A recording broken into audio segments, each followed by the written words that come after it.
प्रिय विद्यार्थियों, आदर्श की इस ऑनलाइन क्लास में आपका स्वागत है। इससे पहले हम लोग 11 क्वेश्चन कंप्लीट कर चुके हैं और बाकी आगे से क्वेश्चन आज करेंगे। उम्मीद है आप लोगों ने ये क्वेश्चन करके अवश्य देखे होंगे और कुछ एक से हो भी गए होंगे। जो नहीं हुए हैं उन्हें ध्यानपूर्वक देखिएगा। तो हमें दिया गया है विलगित गोलीय चालक को दूसरे सेकेंडरी गोलीय चालक, मतलब दो गोलीय चालक हो गए। बाह्य पृष्ठ पृथ्वी से संबंधित है। क्या कह रहे हैं हमें? हमारे पास दो गोलीय चालक हैं और दूसरे सेकेंडरी गोलीय चालक जिसका बाह्य पृष्ठ पृथ्वी से संबंधित है, से ढका हुआ है। मतलब ये बाहर जो गोला है इसका बाह्य पृष्ठ किससे संबंधित है? पृथ्वी से, भू संपर्कित है। गोलीय चालकों की तिर्य्जाओं का अनुपात हमें दिया हुआ है n/n-1 और सिद्ध कीजिए कि इस योजन से गोलीय चालक की धारिता n गुना बढ़ जाती है। ध्यान दीजिए, ये संधारित्र बन गया है। इसमें दो गोले हो गए हैं तो संधारित्र के रूप में है। एक की त्रिज्या हमने मान ली है r1 और दूसरे की त्रिज्या हमने मान ली r2। ये गोलीय संधारित्र है। तो इसकी धारिता कितनी होगी? गोलीय संधारित्र की धारिता, लेकिन इससे पहले गिवन लिख देता हूं मैं, फिर धारिता की चर्चा करते हैं। हमें गिवन क्या है, दिया क्या है? इसमें हमें गिवन है, दिया है कि इन चालकों की त्रिज्याओं का अनुपात, ध्यान दीजिएगा कि आप r1 को ऊपर रखेंगे r2 को, यहाँ से पता चल जाएगा। देखिए, बटा में छोटी संख्या है और ऊपर बड़ी संख्या है। इसका मतलब ये हुआ कि यह r2 बटा में r1 का अनुपात दिया हुआ है n/n-1, क्योंकि r2 बड़ी त्रिज्या है और r1 छोटी त्रिज्या है। तो ये हो गया समीकरण नंबर 1। ये गिवन है हमें। अब हमें पूछा क्या गया है? धारिता n गुना बढ़ जाती है। किसकी? इस ऑपरेटर्स की। किसका n गुना? गोलीय चालक। तो सर्वप्रथम इसकी धारिता है कितनी? ये कौन है? गोलीय संधारित्र है। ये जो चित्र में दिख रहा है आपको, ये कौन है? गोलीय संधारित्र। और गोलीय संधारित्र की धारिता कितनी होती है? गोलीय संधारित्र की धारिता 4πε0 r1 r2 upon r2 minus r1, यही तो होगी।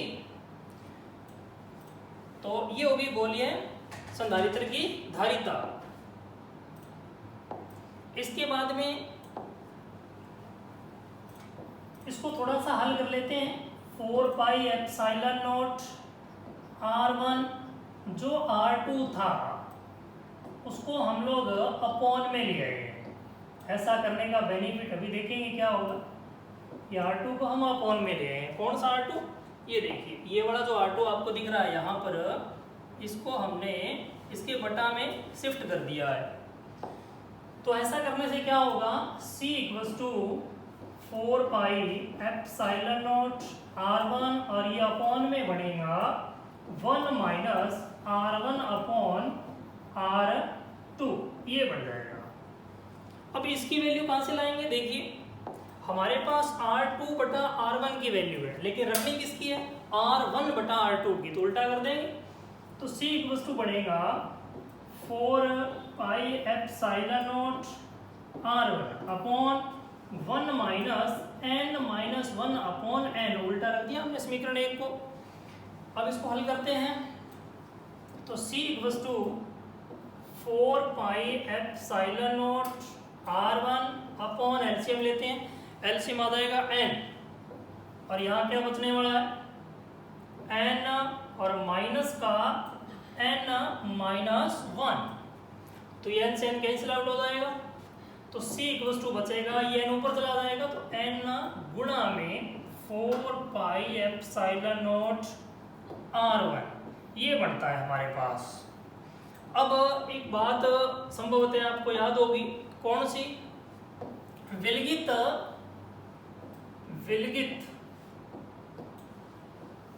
गोलीय चालक की धारिता, विलगित गोलीय चालक की धारिता, याद है? मैं इस धारिता को रिप्रेजेंट कर लेता हूं C डैश से। कितनी है? 4 पाई एप्सिलॉन नॉट R1। ये एक विलगित गोलीय चालक हो गया जिसकी रेडियस है R1। इसकी धारिता इस सूत्र से ज्ञात की जाती है, हमने ये बात चैप्टर के अंदर पढ़ी है। तो आप देखेंगे कि यह वैल्यू इस समीकरण में कहीं ना कहीं आपको नजर आ रही है। तो C इक्वल्स टू क्या बनता है? C इक्वल्स टू बनता है N गुणा में C डैश। C डैश किसकी धारिता है? विलगित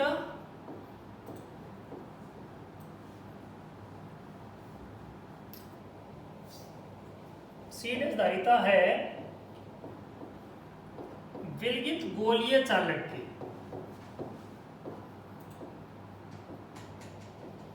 तो जो प्रश्न में हमें कहा गया था, क्या कहा गया था प्रश्न में? प्रश्न में कहा गया था कि ये जो संयोजन आपने बढ़ाया है, ये जो हम लोग गोलीय संधारित्र जिसे कह रहे हैं, जो संयोजन हमने बढ़ाया है, इसकी जो धारिता है वो चालक की धारिता, गोलीय चालक की धारिता का n गुणा है। तो यही सिद्ध करना था, तो यही सिद्ध हो गया कि n गुणा है भाई, n गुणा है इसका गोलीय चालक की धारिता का, इसकी इस संयोजन की धारिता। क्वेश्चन कंप्लीट हुआ। नेक्स्ट क्वेश्चन की ओर चलते हैं। नेक्स्ट क्वेश्चन है, एक समांतर प्लेट संधारित्र द्वारा संचित ऊर्जा घनत्व। ऊर्जा घनत्व का भी सूत्र हमने पढ़ाया था, आपको याद होगा। ऊर्जा घनत्व का सूत्र, ऊर्जा घनत्व U से रिप्रेजेंट कर देते हैं। ऊर्जा घनत्व का सूत्र था 1/2 epsilon not E square. E है विद्युत क्षेत्र की तीव्रता, एप्सिलॉन नॉट एक नियतांक है जिसकी वैल्यू प्रश्न में भी हमें दे रखी है। अब करना क्या है? विद्युत क्षेत्र की तीव्रता ज्ञात करनी है। हमें क्या करना है? तीव्रता ज्ञात करनी है। तो E स्क्वायर बराबर क्या बन जाएगा? E स्क्वायर बराबर बनेगा 2U अपॉन एप्सिलॉन नॉट। पक्षांतरण कर दिया हम लोगों ने यहाँ। तो E स्क्वायर की वैल्यू निकालते हैं पहले। तो E स्क्वायर की वैल्यू क्या आने वाली है? 2 मल्टीप्लाई U की वैल्यू देखो प्रश्न में दी हुई है 4.43 इंटू 10 की पावर -10 अपॉन में एप्सिलॉन नॉट की वैल्यू भी दी हुई है 8.886 इंटू 10 की पावर -12। तो हल करते हैं, इसको गुणा कीजिए। तो E स्क्वायर इक्वल्स टू बनेगा, देखिए इस दोनों को गुणा करेंगे, अगर आप इन दोनों को गुणा करेंगे तो ये 8.86 ही बनने वाला है। 3 दूना 6, 4 दूना 8, 4 दूना 8, तो 8.86 ही बनने वाला है। तो ये टर्म्स एक दूसरे को कैंसिल आउट कर देगी, ये कैंसिल हो जाएगा। तो पीछे बचता क्या है? 10 की पावर 2 बचेगा। 10 की पावर -10 है, ये ऊपर जाएगा तो 10 की पावर +12 हो जाएगा। तो ऐड करने पर 10 की पावर 2 बच जाएगा। तो E स्क्वायर की वैल्यू क्या निकल के आती है? 100। तो E की वैल्यू क्या निकली? 10। ये आंकिक मान हो गया। मात्रक हम जानते हैं क्या होता है? न्यूटन पर कूलम। ये आ जाएगी विद्युत क्षेत्र की तीव्रता। सिंपल सा क्वेश्चन था ये, बिल्कुल। तो नेक्स्ट क्वेश्चन की ओर चलते हैं। Question number 14। चित्र ए और ब में प्रदर्शित निकाय के मध्य की धारिता कितनी होगी? हमें धारिता ज्ञात करनी है। चित्र ए और ब की दोनों की अलग अलग धारिता ज्ञात करनी है। प्रत्येक का क्षेत्रफल A है, मतलब जो प्लेट्स दी गई है हमें, ये प्लेट्स है, इनका क्षेत्रफल हमें A दिया गया है सभी का, प्रत्येक का। और प्लेटों के बीच की जो दूरी है वो D है, वो चित्र में भी प्रदर्शित है, D है। देखिए कुल धारिता ज्ञात करने के लिए ये जरूरी है कि हम लोग ये पता लगाएं कि ये संयोजन किस क्रम में है, श्रेणी क्रम में है या समांतर क्रम में है। इसका पता कैसे लगाएंगे? तो लगाते हैं। एक बार के लिए मान लीजिए कि हमने B पॉइंट को बैटरी के धन टर्मिनल से संयोजित कर दिया और A पॉइंट को बैटरी के ऋण टर्मिनल से संयोजित कर दिया है। तो ये धनावेश जो है ये जाएगा यहाँ, इस प्लेट पर धनावेश आ जाएगा, इस प्लेट के दोनों ओर धनावेश वितरित हो जाएगा इस प्रकार से। और ये जो नीचे वाली प्लेट है इस पर भी धनावेश आ जाएगा, इस प्रकार से धनावेश आ जाएगा ऊपर, और इस प्लेट के नीचे भी धनावेश वितरित हो जाएगा। ध्यान दीजिएगा, इस प्लेट के ऊपर और नीचे और इस प्लेट के ऊपर और नीचे कौन सा आवेश आ गया है? धनावेश। लेकिन ये ए पॉइंट ऋणावेश से जुड़ा हुआ है, तो ऊपर की तरफ ऋणावेश और नीचे की ओर भी कौन सा आवेश? ऋणावेश आ जाएगा। और इसी प्रकार से यहाँ होने वाला है, क्योंकि ये प्लेट्स किससे जुड़ी हुई है? ए बिंदु से। अब देखेंगे आप कि यहाँ कैसा कॉम्बिनेशन बन रहा है। ये एक ऐसा कॉम्बिनेशन है जिसमें एक प्लेट तो धनावेश और एक प्लेट क्या है? ऋणावेश है। यहाँ भी ध्यान से देखेंगे तो आपको एक प्लेट धनावेश और एक ऋणावेशित नजर आएगी। इसके अलावा कोई भी कॉम्बिनेशन ऐसा नहीं है कि एक प्लेट कैसी हो? धनावेशित हो और दूसरी प्लेट ऋणावेशित हो। ऐसा कॉम्बिनेशन मौजूद नहीं है। जबकि आप जानते हैं कि संधारित्र में क्या जरूरी है कि एक प्लेट ऋणावेशित है, दूसरी प्लेट क्या होनी चाहिए? धनावेशित होनी चाहिए, तभी तो संधारित्र की रचना होती है ना। तो यहाँ कितने संधारित्रों की रचना हो रही है? 2 संधारित्र की। तो हमें ये पता लगाना होगा कि ये दोनों संधारित्र कौन से क्रम में संयोजित है। देखिए, ऊपर जो संधारित्र नजर आ रहा है आपको, उसकी ऋणात्मक प्लेट बिंदु ए पर जा रही है, और जो नीचे संधारित्र नजर आ रहा है उसकी भी ऋणात्मक प्लेट बिंदु ए पर जा रही है। तो इन दोनों संधारित्रों की जो ए प्लेट है, पहली प्लेट है, वो बिंदु ए पर जुड़ी हुई है, और जो दूसरी प्लेट है वो बिंदु बी पर जुड़ी हुई है। तो अगर एक ही बिंदु पर प्लेटें जुड़ी हुई हो धनावेशित और दूसरे बिंदु पर जुड़ी हुई हो ऋणावेशित प्लेटें, तो कौन सा संयोजन होता है? समांतर क्रम संयोजन होता है। तो ये दोनों संधारित्र कौन से संयोजन में आ गए हैं? समांतर क्रम संयोजन में आ गए हैं। तो अपने इन दोनों की धारिता ज्ञात करेंगे और समांतर क्रम का कौन सा लगाएंगे? सूत्र लगाएंगे और कुल धारिता ज्ञात हो जाएगी। तो इसकी धारिता कितनी होगी? मान लीजिए C1, तो कितनी होगी? ए एप्सिलॉन नॉट अपॉन में डी, ये धारिता होगी। और इसकी मान लीजिए C2 है, तो धारिता कितनी होगी? A epsilon not upon D. तो दोनों कौन से क्रम में है? समांतर क्रम में। तो समांतर क्रम में तुल्य धारिता किस सूत्र से ज्ञात की जाती है? C1 प्लस C2, ये हो जाएगी 2A epsilon not upon D. ये होगी पहले चित्र के लिए तुल्य धारिता, कि हमने इसके अंदर दुगुना कर दिया, C1 और C2 को समान वैल्यू थी, 2 से गुणा कर दिया। अब हम लोग निकालेंगे जो बैच चित्र दिया गया है उसके लिए धारिता। तो इसको इरेज कर देता हूं।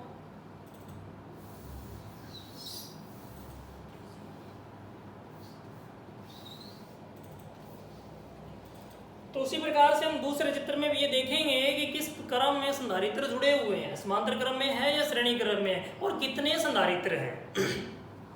तो हमने क्या किया? हमने बी बिंदु को प्लस पॉइंट पर लिया और ए बिंदु को माइनस पॉइंट। आपकी इच्छा है चाहे ए को प्लस पर ले लीजिए, उससे कोई फर्क नहीं पड़ने वाला है। तो ये प्लेट जो आपको दिख रही है, इस पर कौन सा आवेश आएगा? ऋणावेश। और नीचे भी कौन सा आवेश आ जाएगा? ऋणावेश, क्योंकि इसका संपर्क किस बिंदु से? ए बिंदु से है। और ये जो प्लेट आपको दिख रही है, इस पर भी कौन सा आवेश आ जाएगा? ऋणावेश आ जाएगा, ऊपर और नीचे, क्योंकि इसका भी संपर्क किस बिंदु से है? ए बिंदु से है। ओके। और बी बिंदु धनावेशित है, इसलिए ये जो प्लेट बी बिंदु से जुड़ी हुई है, इसके ऊपर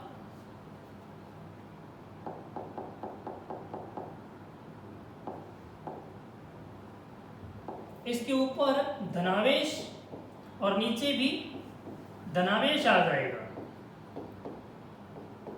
इसी प्रकार से ये नीचे जो प्लेट है, ये भी बिंदु ए से बी से जुड़ी हुई है, तो इस पर भी कौन सा आवेश आ जाएगा? ऊपर और नीचे धनावेश आ जाएगा। अब देखिए इसमें कितने संधारित्र बन चुके हैं? कितने संधारित्र बन चुके हैं? एक तो यहाँ संधारित्र बन रहा है, देखिए, और प्लस और माइनस का एक कॉम्बिनेशन है। मैंने बताया था संधारित्र के लिए ऐसी स्ट्रक्चर जरूरी है, एक प्लेट धनावेशित और एक प्लेट ऋणावेशित। तो एक संधारित्र यहाँ बन चुका है, और एक संधारित्र आप देखेंगे कि यहाँ और बन चुका है। यहाँ भी प्लस और माइनस का कॉम्बिनेशन है ना, लेकिन ऊपर ऐसा नहीं था। ऊपर दोनों प्लेट धनावेश थी, इसलिए यहाँ संधारित्र नहीं बना था।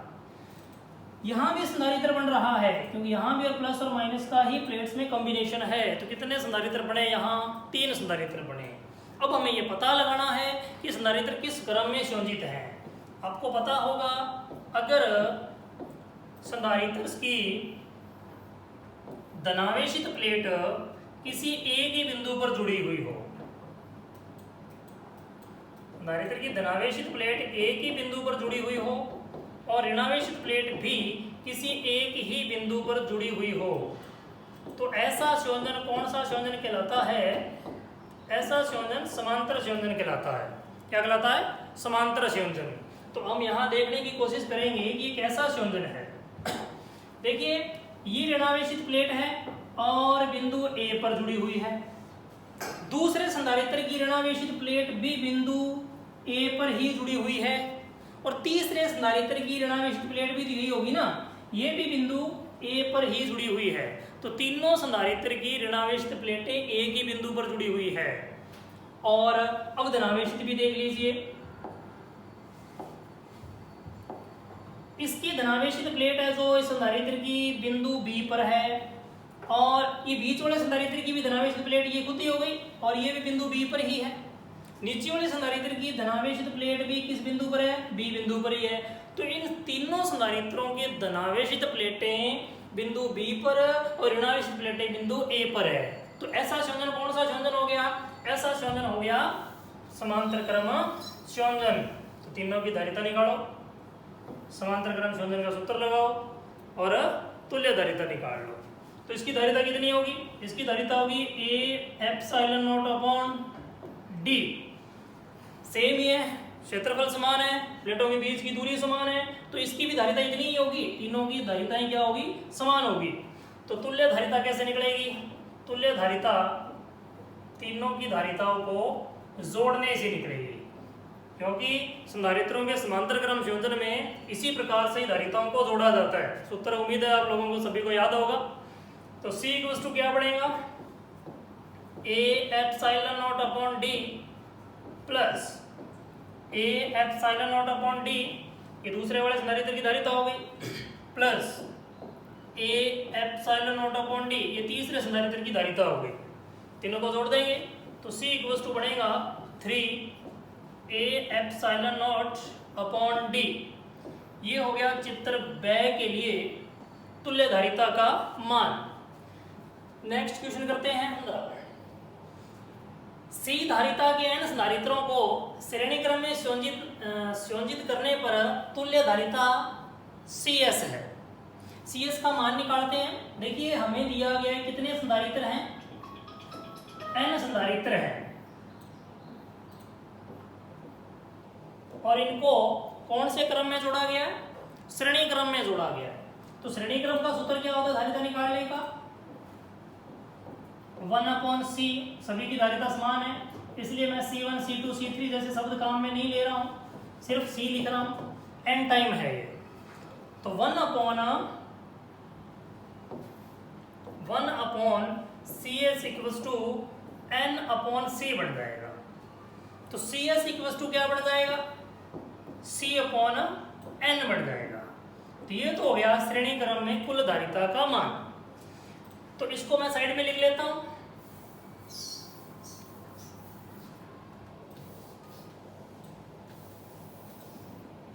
तो श्रेणी क्रम के लिए धारिता कितनी आई? CS की वैल्यू आई C/n। सिंपल सा है। ये हम लोगों ने पीछे जब श्रेणी क्रम समांतर क्रम पढ़ा था उसके विशेष बिंदुओं में भी ये चीजों की डिस्कस किया था। तो अब हम चर्चा करेंगे कि यदि प्रश्नानुसार इन्हीं संधारित्रों को किस क्रम में जोड़ा जाए? समांतर क्रम में जोड़ा जाए तब। तो हमने क्या किया? हमने लिए संधारित्र और n संधारित्र हैं और कैसा संयोजन है ये? समांतर क्रम संयोजन है। कैसा संयोजन है ये? समांतर क्रम। और संधारित्रों की संख्या कितनी है? n। तो समांतर क्रम संयोजन के अंदर तुल्य धारिता कैसे निकलती है भाई? सीधा जोड़ने से सूत्र आपको याद है, C1, C2, C3। मैं C1, 2, 3 नहीं लिख रहा क्योंकि सभी की धारिता क्या है? समान है, सिर्फ C लिख रहा हूँ। तो कितने टाइम? n time. तो C या P लगा लेते हैं, पैरेलल है, CP n गुणा में C आ जाएगा। ये हो जाएगा समांतर क्रम के लिए धारिता का मान। इसको भी उधर लिख देता हूँ मैं। तो अभी आपने समांतर क्रम के लिए धारिता का मान कितना देखा? सी पी से रिप्रेजेंट किया जिसे हमने, ये आया n गुणा में c। अब ये हमने निकाले क्यों है, क्योंकि हमें जो सिद्ध करना है उसमें दिख रहा है सी पी और सी एस, इनको माइनस करना है, इसलिए इनकी वैल्यू लेके आए हैं और हम माइनस करेंगे। तो माइनस करते हैं, सी पी में से किसको माइनस करना है, सी एस को, और इन दोनों के मान हमारे पास मौजूद हैं। तो सी पी की वैल्यू हो जाएगी एन सी माइनस सी अपॉन एन। ओके, तो हम एलसीएम ले लेंगे, कितना, एन, और यहाँ आ जाएगा एन स्क्वायर सी माइनस सी, सिंपल। और इनमें से c को कॉमन ले लेंगे और n square minus 1 upon n। देखिए ये तो सिद्ध करना था, c इधर लिखा हुआ है, कोई फर्क नहीं पड़ता है, तो गुणा में ये इधर लिख लो चाहे। तो ये हो गया C P minus C S, simple question complete हुआ सिद्ध करने का। भी आप एक लेफ्ट हैंड साइड या राइट हैंड साइड जो इजी हो वो ले लीजिए। जैसे इजी मुझे ये था कि C P minus C S करना है, सी पी निकालूंगा, सी एस निकालूंगा और माइनस कर दूंगा, और उपयुक्त जो हमें चाहिए वो ज्ञात हो जाएगा। तो नेक्स्ट क्वेश्चन की ओर बढ़ते हैं। क्वेश्चन नंबर 16, एक समांतर प्लेट संधारित्र में प्रयुक्त प्लेट की त्रिज्या 10 सेंटीमीटर है। ध्यान दीजिएगा इसमें सेंटीमीटर में वैल्यू दी हुई है, तो हम लोग इसे किसमें कन्वर्ट करेंगे, मीटर में। यदि प्लेटों के मध्य दूरी 10 सेंटीमीटर हो तो हवा के लिए संधारित्र की धारिता ज्ञात कीजिए। मतलब माध्यम जो है वो क्या है, हवा। तो हमें क्या दिया गया है, समांतर प्लेट संधारित्र, लेकिन ध्यान रहे प्लेटें जो है वो वर्ताकार है। त्रिज्या देख करके या कंफ्यूज मत होइएगा कि गोलीय संधारित्र है, उसने साफ साफ लिखा है समांतर प्लेट संधारित्र। जरूरी नहीं है कि प्लेटें आयताकार ही हो, चक्ती नुमा भी हो सकती है, ऐसे। ये हो गई, ये हो गई प्लेट और ये होगी प्लेट।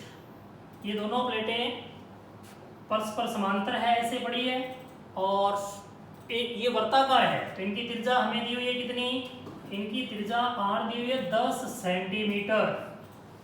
ओके, और इनके मध्य की दूरी, इन प्लेटों के मध्य की दूरी भी हमें दी हुई है कितनी, 10 सेंटीमीटर। लेकिन रहेगा तो ये समांतर प्लेट संधारित्र ही ना। प्लेटें चाहे वर्ताकार हो चाहे आयताकार हो, प्लेटों की आकृति से कोई फर्क नहीं पड़ेगा। तो लेकिन है परस्पर समांतर, इसलिए तो हमें इसकी धारिता का सूत्र कौन सा यूज करना है, ए एप्सिलॉन नॉट अपॉन डी, ये सूत्र यूज करना है। ओके, तो ए कैसे निकालेंगे, ए तो प्लेटों का क्षेत्रफल है ना, प्लेटों का क्या है ये, क्षेत्रफल। तो क्षेत्रफल कितना कैसे निकलेगा, पाई आर स्क्वायर से, पर आर कितना दिया हुआ है, आर हमें 10 सेंटीमीटर दिया है, इसको बदल लेते हैं, किस में बदल लेते हैं, मीटर में। तो मीटर में बदलेंगे तो 10 गुणा में 10 की पावर माइनस 2 मीटर, ये कन्वर्ट हो जाएगा। तो हम लोग यहाँ लिख देते हैं पाई की वैल्यू 3.14 इंटू 10 की पावर माइनस 1, इसको हल कर दिया मैंने, और क्या करना है, स्क्वायर करना है, आर स्क्वायर है ना। तो सी की वैल्यू, ए की वैल्यू रख देंगे 3.14 इंटू 10 की पावर माइनस 2, स्क्वायर को ओपन कर दिया हमने, एंड एप्सिलॉन नॉट की वैल्यू आपको याद होगी 8.86 इंटू 10 की पावर माइनस 12, 5 भी लिख लेते हैं कई बार, या कई बार क्या लिख लेते हैं 5 भी, और 6 भी लिखा जा सकता है। अपॉन में डी क्या है, 10 सेंटीमीटर में है, तो 10 सेंटीमीटर मतलब 10 की पावर माइनस 2 मीटर में कन्वर्ट कर दिया। हल कर लीजिए, उत्तर आ जाएगा। तो हल करने के बाद में इसका उत्तर आएगा 2.78 पिको फेरेट, 2.78 पिको फेरेट।